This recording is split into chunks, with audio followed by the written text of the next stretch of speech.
Las tablas hash son una estructura de datos que se basa en la asignación de una llave a cada objeto. El objetivo principal de las tablas hash es que las operaciones de inserción, búsqueda y eliminación se realicen en tiempo constante. Una función hash mapea la llave dentro de una posición válida dentro de una tabla que crearemos, en este caso dentro de un arreglo. El rango estará definido entre 0 y el tamaño de la tabla menos 1. Una de las funciones hash más conocidas es la operación de módulo, que se realiza entre la llave y el tamaño de la tabla. Esto nos garantiza que el resultado de esta operación estará dentro de nuestro rango establecido. Para esta función hash se recomienda que el tamaño de la tabla sea un número primo. Esto con el fin de que el resultado de la operación de módulo nos entregue una distribución uniforme de los datos. Cuando la distribución no es uniforme, se producen colisiones. Esto quiere decir que dos llaves son mapeadas en el mismo índice. Para esto, la tabla hash debe ser de un tamaño relativamente grande para evitar estas colisiones. Como vemos en el ejemplo, aunque nuestra función hash está haciendo de manera correcta y uniforme el mapeo, por el tamaño de la tabla se producen colisiones. El objetivo es que la función hash debe minimizar esas colisiones, aunque esas colisiones son inevitables. Por eso, hay métodos para la resolución de colisiones. El primer método que veremos es el encadenamiento separado, que consiste en hacer una lista enlazada en cada posición de la tabla. Se introduce aquí el factor de carga, que es el número de elementos sobre el tamaño de la tabla. Idealmente, el factor de carga debe ser menor a 0.5, pues esto nos garantizará que habrá menos colisiones. Aquí vemos un ejemplo de encadenamiento separado. En este caso, nuestra función hash es de los objetos con el módulo 10. Entonces, 5 módulo 10 me dará 5, pero 15 módulo 10 también me dará 5. Entonces, se genera una lista enlazada que los contiene a ambos. Y así se organiza la tabla hash para este caso. En este caso, el factor de carga será el número de elementos, que en nuestro caso es 6, sobre la capacidad, que será 6 sobre 10, 0.6. Otro método para la resolución de colisiones es la exploración. La exploración consiste en buscar una posición alternativa tras encontrarse con una colisión. Las exploraciones pueden ser lineales, en la cual se visita la siguiente casilla hasta que se encuentre una disponible, o cuadrática, que visita la casilla y cuadrado posiciones más allá de la yésima casilla que ocasionó la colisión. Si el factor de carga es menor a 0.5, se garantiza que se encontrará un espacio disponible a realizar este tipo de exploraciones. Aquí podemos ver un ejemplo de la exploración lineal. En nuestro caso tenemos estos datos y nuestra subfunción hash es x módulo 7. Entonces tenemos, por ejemplo, el 20. El 20 módulo 7 nos da 6. 33 módulo 7 nos dará 5. 21 módulo 7 nos dará 0. 10 módulo 7 nos dará 3. ¿Qué pasa con 12? 12 módulo 7 nos dará 5. En este caso, explora la siguiente casilla, pero como está ocupada, se va a la siguiente y queda en esta posición. Finalmente, recorriendo todos los elementos dados, la tabla hash queda de esta manera. Y así es como se realiza la exploración lineal. Otro método de resolución de colisiones es el rehashing, que crea una tabla con tamaño menor a la de la actual. Recorre la tabla actual e inserta los elementos con una nueva función hash. Como podemos ver en este ejemplo, el factor de carga aquí es de 0.57 al ingresar los valores que aquí se muestran. Cuando insertamos el número 23, ese factor de carga aumenta. Se hace un rehashing, que en este caso ya no será módulo 7, sino módulo 17, y en este caso el factor de carga disminuye significativamente.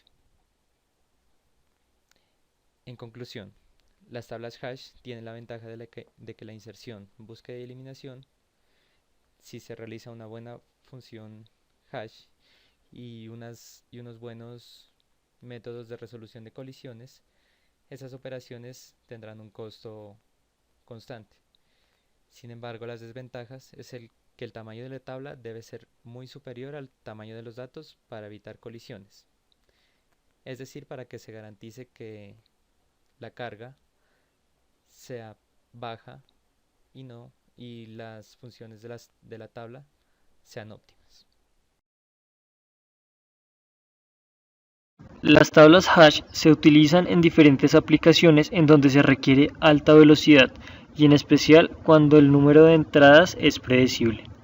Esto es aprovechado en la implementación de sistemas de almacenamiento como memorias caché para acelerar el acceso a información o como soporte en la gestión de índices de bases de datos, y especialmente en sistemas de bases de datos multinodo donde son usadas para distribuir filas a lo largo de nodos, aunque en general en bases de datos son más usadas otras estructuras como los árboles binarios. Además, las tablas hash son usadas en lenguajes de programación como JavaScript y Python para implementar objetos donde las llaves son los nombres de los métodos y los valores son apuntadores al método correspondiente. Un contexto concreto y real de aplicación de su uso es en el campo de la conciliación de saldos y transacciones entre componentes de una red cuyo objetivo es la manipulación de saldos en tarjetas sin contactos, como es el caso de sistemas de transporte público de pasajeros o incluso de tarjetas de crédito NFC.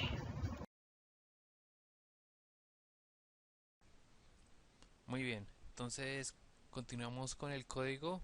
Aquí tenemos un problema que dice leer una cadena de 8 valores por entrada estándar.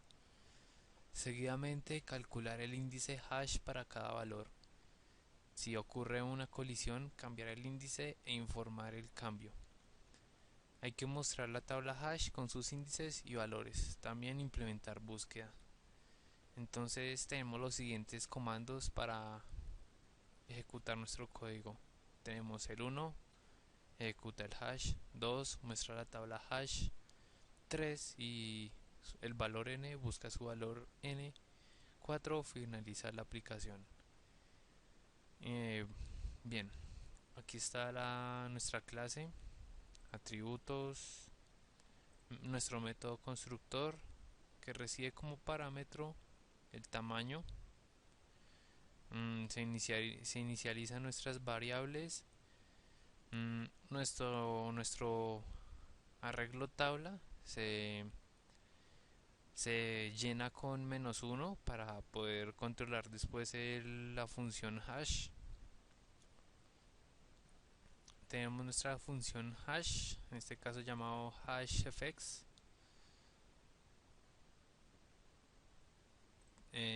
Show para mostrar nuestros valores una vez ya en el hash.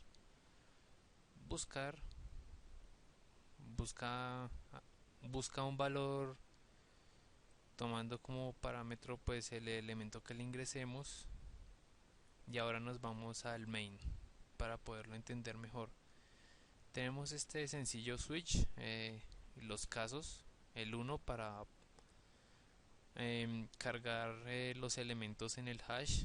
Tiene estos parámetros, elementos, que es nuestro array que tomamos a partir de la línea que capturamos, nuestro atributo tabla del objeto hash inicializado aquí. Aquí buscamos y en el caso que nos retorne nulo pues imprime este mensaje. Ahora nos vamos para la función hashfx, que recibe como parámetro la cadena de entrada, la que capturamos al principio, nuestro atributo tabla, entra este for y lo que hace es que elemento por elemento de nuestra cadena de entrada le asigna una variable elemento donde en esta siguiente línea se calcula el hash de ese valor con la operación módulo. Imprimimos el mensaje del, del índice que tiene cada elemento. Luego, si ocurren colisiones, entran en este ciclo while, donde pues se encuentra una posición apta para poder almacenar nuestro elemento, y seguidamente, si no hubo colisiones o si ya se encontró un elemento, se ingresa el elemento en nuestra tabla hash. Luego tenemos la función show para mostrar nuestros valores. Esto es simple repostería, lo único importante es esta parte donde muestra cada valor de nuestra tabla ya en el hash. Seguimos con la función buscar. Recibe como parámetro este string elemento. Aquí le calculamos el hash tal como se hizo arriba en hashfx. Luego entra este while a partir de la posición calculada en el hash con esta operación de módulo. Luego, si el elemento que le ingresamos coincide con nuestro elemento que está en la tabla hash, pues ya lo encontramos y se imprime el valor que el elemento fue encontrado en el índice index. Y si no, pues sigue iterando el while. Caso que no se encuentre el elemento, pues retorna un nulo y pues esto entra por este if y el elemento no se encontró. Bueno, ahora vamos a ejecutar el código.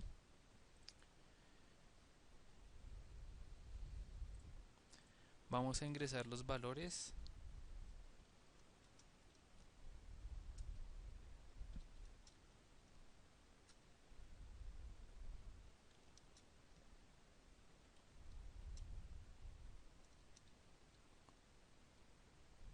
Listo, ya leyó la línea. Ahora le damos el comando 1 y vamos a mostrar los valores en el hash. Ahora permítanme, voy a copiar esto más grande para que lo puedan ver mejor.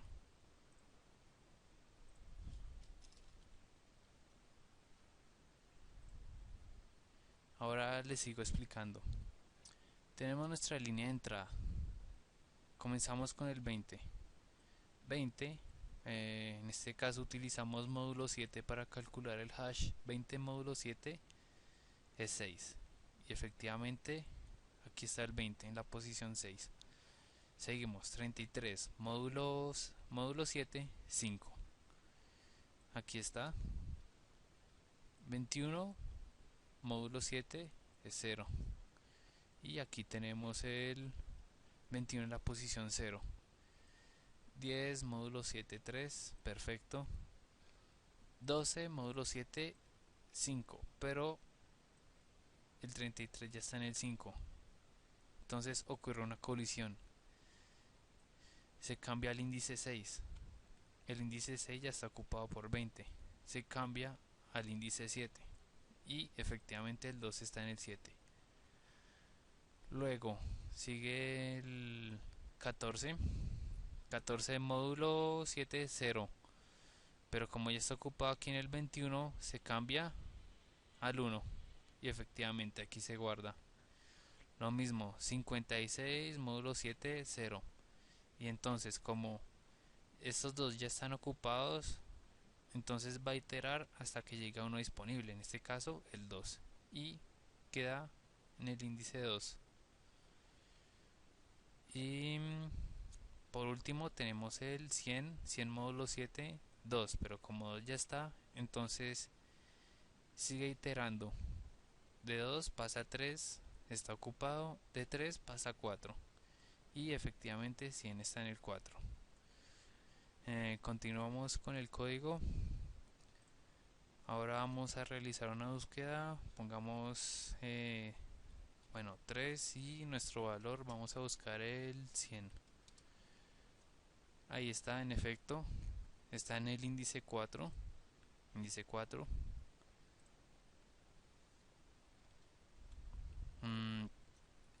13, 21, está en el 0, correcto. 3, 12. Ahora vamos a poner uno que no esté. 3, 55. No ha sido encontrado. Y así sucesivamente. Bueno, muchas gracias por ver este video. Nos vemos en la próxima.